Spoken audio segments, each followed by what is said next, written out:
9월 11일 오늘도 하나님의 말씀이 우리들의 심령에 새겨지는 귀한 시간 되시기를 바랍니다.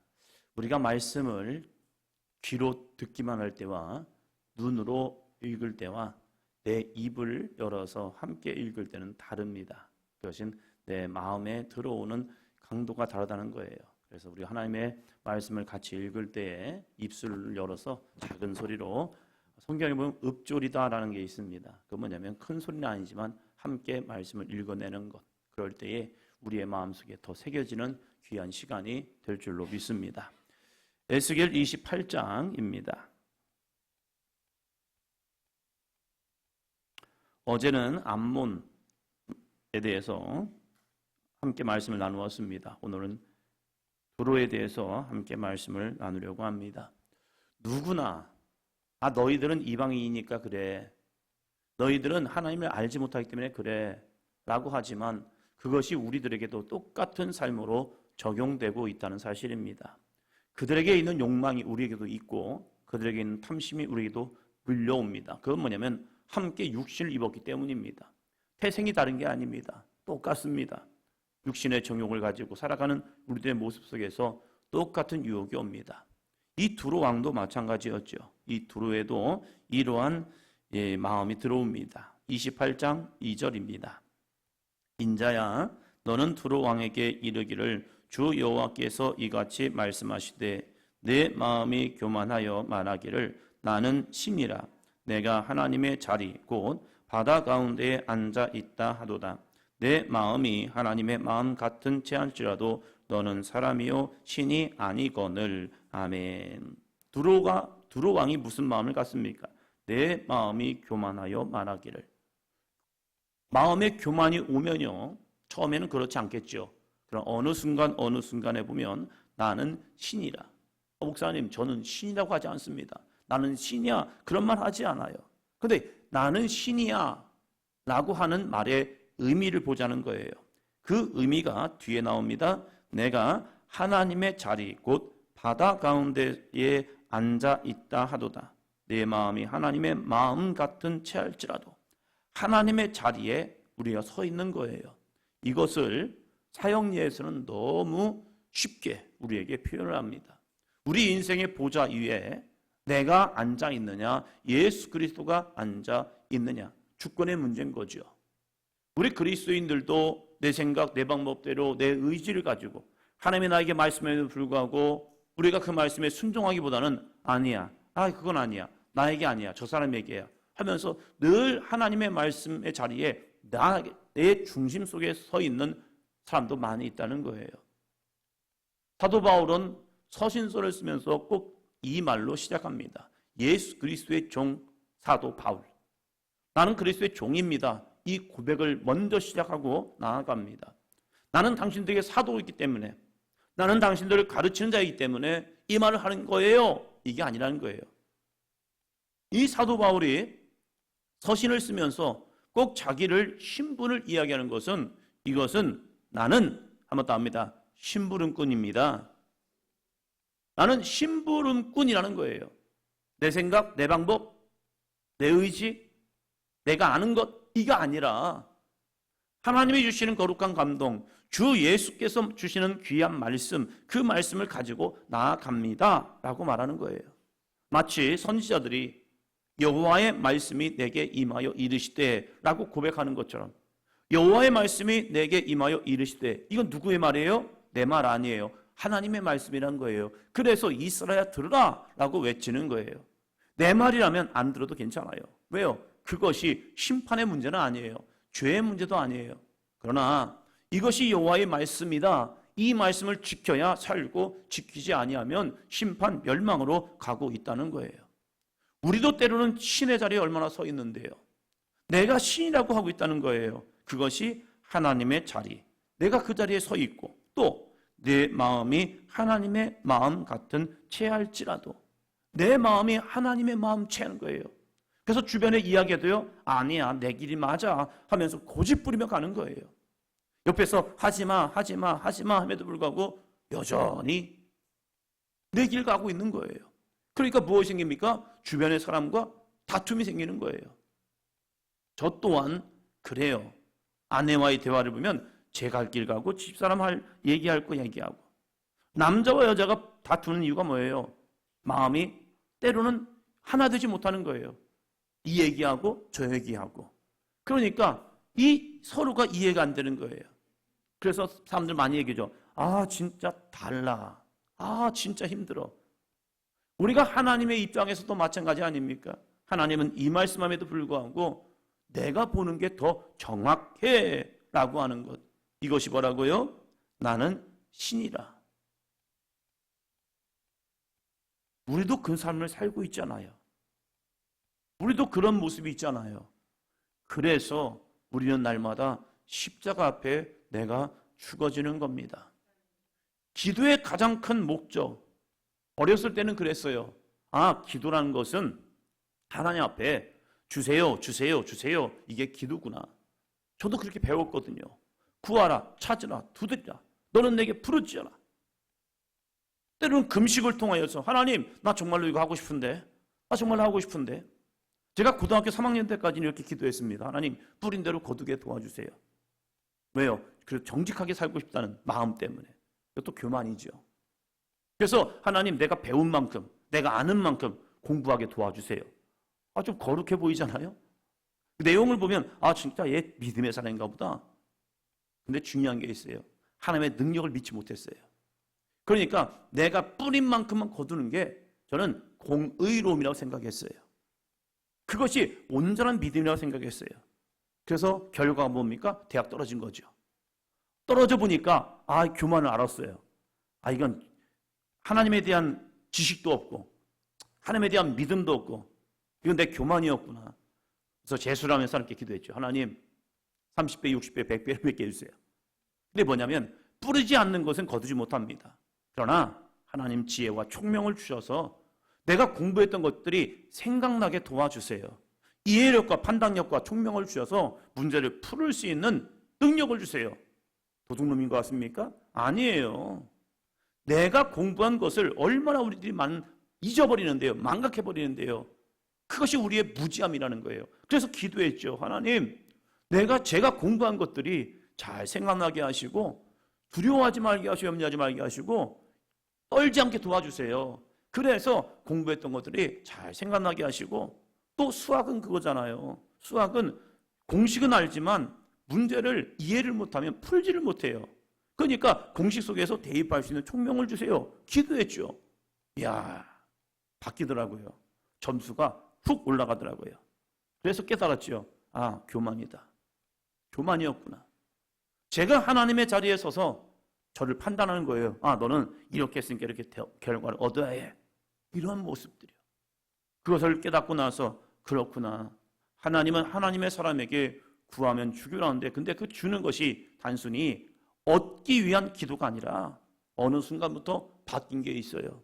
하나님, 저 이거 갖고 싶어요. 저 이거 하고 싶어요. 저 이거 가고 싶어요. 그런데 아버지의 뜻이라면 인도해 주세요. 그 욕심을 내려놓을 수 있는 마음을 주시고 그 가져야겠다는 그 탐욕을 버리게 하시고 때로는 그것을 얻지 못하는 아쉬움이 생겨요. 그러나 그것을 잊게 도와주세요. 내 원대로 마옵시고 아버지의 원대로 하옵소서. 이것이 철저한 자기 죽음이요 종의 사명이거든요. 우리에게도 그러한 믿음이 있기를 바랍니다. 나는 신이라. 오늘 우리에게 나는 신이라. 나 스스로 나를 하나님의 자리에 두고 있는 모습이 얼마나 있냐 이거예요. 하나님의 자리에 서 있는 사람들은요, 무서운 게 주변의 소리를 듣지 않아요. 나는 하나님의 말씀을 들어요. 야, 이것만큼 무서운 성도가 어디 있는데요. 나는 하나님의 말씀을 들어요 라고 하는 무서운 목회자가 어디 있는데요. 주변에서 아무리 이야기해도요 안 들려요. 그리고 하나님만이 나를 인도하실 수 있대요. 좋은 믿음인 것 같죠? 아니에요. 물론 선지자의 사명을 보면 주변의 소리는 들으면 안 돼요. 오직 하나님의 말씀만 들어야 해요. 그런데 내가 정말로 하나님의 말씀을 듣고 있느냐, 이게 문제인 거죠. 성경을 통하여 설교를 통하여 하나님의 말씀이 들려짐에도 불구하고 안 들어요. 이것이 나타나는 현상이 뭐냐? 주변 소리를 안 듣고 있다는 거예요. 왜요? 나만이 옳다라고 생각하기 때문에 그래요. 사랑하는 우리 권사님들, 나를 하나님의 자리에 올려놓지 않기를 바랍니다. 내 마음이 하나님의 마음 같은 채 하지 않기를 바랍니다. 이어서 볼까요? 3절. 내가 다니엘보다 지혜로워서 은밀한 것을 깨닫지 못할 것이 없다 하고, 다니엘 엄청난 사람이죠. 환상과 계시를 보는 사람이죠. 하나님의 거룩한 뜻을 아는 사람이죠. 꿈을 설명하지 않았음에도 불구하고 그 꿈을 해석해내는 사람입니다. 대단한 사람입니다. 지혜가 얼마나 좋은지 은밀한 것을 깨닫게 하는 자입니다. 그런데 누가 그런다고요? 두로 왕이요. 자기가 모르는 거 없대요. 이 사람들과 대화하면요 너무 힘들어요. 다 아는 것 같아요. 그런데 실상을 보면 잘못 알고 있어요. 근데 그것이 전부 아는 거예요. 지금 두로 왕이 그렇다는 거예요. 그 이유가 뭔지 아십니까? 4절이요. 내 지혜와 총명으로 재물을 얻었으며 금과 은을 곳간에 저축하였으며, 지혜와 총명으로 재물을 얻었기 때문에, 금과 은을 곳간에 저축했기 때문에, 나 이렇게 이루었잖아. 나 이렇게 되었잖아. 성공했잖아.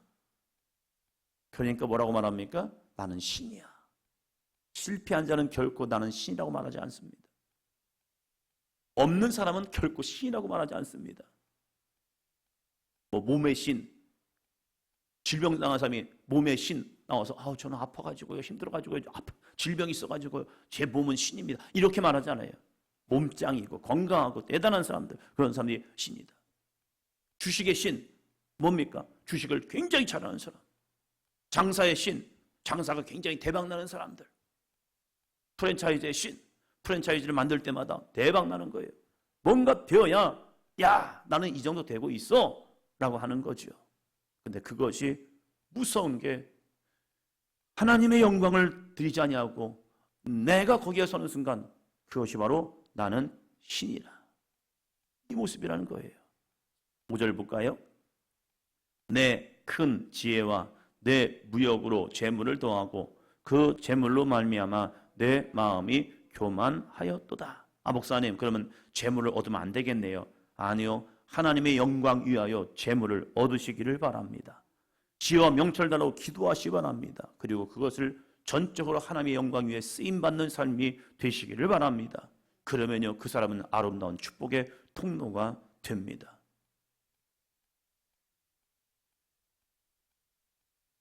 두로 왕은 자신에게 주어진 것이 누가 주어진지를 몰랐어요. 그러니까 당연히 자신의 신의 자리에 올라가죠. 우리는 나에게 주신 시간, 물질, 환경, 여건, 건강, 그것이 누가 주신 줄 알잖아요. 그러기 위해서 있어도 감사, 없어도 감사한 거예요. 부족해도 감사, 충만해도 감사한 거예요. 왜요? 그 나름대로 하나님이 쓰시고자 하는 의도가 있기 때문입니다. 그 은혜 속에서 하나님을 인정하고 하나님을 바라보고 나아가는 삶이 되기를 바랍니다. 그 결과는 무엇입니까? 그 결과는요, 7절입니다. 그런즉 내가 이방인 곧 여러 나라의 강포한 자를 거느리고 와서 너를 치리니 그들이 칼을 빼어 내 지혜의 아름다운 것을 치며 내 영화를 더럽히며. 너가 이렇게 대단하다고? 이방인들을 들어서 너를 쳐버리면 너는 끝나는 거야. 어쩌면 아침에 해가 뜨면 없어지는 이슬 같고 한낮 풀과 같이 순간 커서 뭔가 되어진 듯하고 우쭐거리지만 배임을 당하는 순간 시들어버리는 그러한 모습밖에 되지 않는다는 사실이에요. 우리의 인생이 그렇잖아요. 풀과 같이 사라진 인생이잖아요. 그럼에도 불구하고 내가 얼마나 대단하다고, 내가 아는 게 얼마나 대단하다고 나를 강조하겠습니까? 정말로 나를 죽이고 함께 하나 되고 함께 손을 맞잡는, 나 혼자 가는 길이 아니라 함께 그 길을 갈 수 있는 저와 여러분이 되기를 주의 이름으로 축원합니다. 복음은 교만을 통하여 전하지 않습니다. 복음은요, 섬김을 통하여 증거가 됩니다. 한때는 스페인, 영국, 선교 대국이었습니다. 스페인 정말로 대단했습니다. 그런데 이들의 선교는요, 지배였습니다. 칼과 무기를 가지고 가서 그들을 짓밟고 너 예수 믿어 했습니다. 그럴 때 그들은 예수가 싫은 거예요. 저렇게 우리를 짓밟고 나온 사람들이 예수님 믿으라고 하면 믿고 싶겠습니까? 영국도 마찬가지였어요. 그러나 선교가 바뀌었습니다. 미국을 통하여 많은 변화가 이루어졌죠. 선교는 희생과 헌신이다. 낮아졌습니다. 섬겨졌습니다. 열매가 처음에 없는 것 같아요. 왜요? 변화된 사람이 없거든요, 별로. 그러나 그 선교가요, 그들의 마음과 심령을 변화시켰습니다. 왜 저들은 우리보다 뛰어난 것 같고 대단한 것 같은데 왜 저들이 우리의 종이 될까?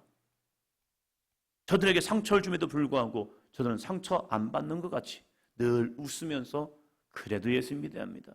그래도 예수 믿어야 합니다. 하면서 나는 그들에게 침을 뱉는데 그들은 나에게 사랑을 줍니다. 이해가 안 되는 거예요. 왜요? 침을 뱉으면 침을 뱉어야 하고 내가 때리면 저도 날 때려야 하는데 그들은 그게 아닌 거예요. 그럴 때에 그들은 정말로 이 복음이 그들의 심령을 변화되는 은혜를 경험하게 되었습니다. 나는 신이라. 우리 때로는 교만의 모습으로 설 때가 참 많다는 거예요.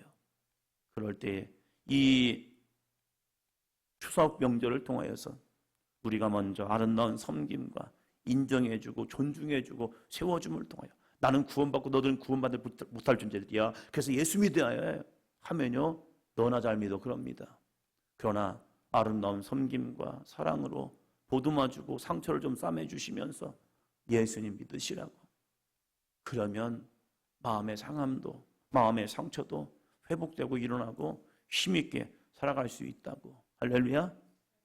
오늘 나는 신이라 이 자리에서 나를 온전히 내려놓고 나는 그리스도의 종입니다. 이 믿음으로 하나님과 나와의 관계뿐만 아니라 이웃과의 나의 관계에서 한번 더 합니다. 당신은 나보다 옳습니다. 좀 부족한 것 같아도요, 연약한 것 같아도 당신은 나보다 옳겠네요. 당신이 나보다 훨씬 낫네요. 아, 그 방법, 이 방법, 아, 그것도 괜찮겠네요.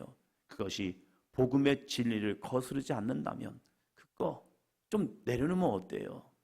좀 부족해 보면 어때요? 저 사람이 좀 못하면 좀 어때요? 그냥 그렇게 하면 되죠 뭐. 그것이 큰 문제가 아니라면 그냥 넘어가도 될 문제잖아요. 그런데 내 마음속에 나도 모르게 사탄이 교만을 집어넣는다니까요. 특히 교회 공동체 안에서 그래요. 우리가 넉넉하게 예수님 믿고 예수님의 은혜를 나눌 수 있는 삶이 되기를 축원합니다.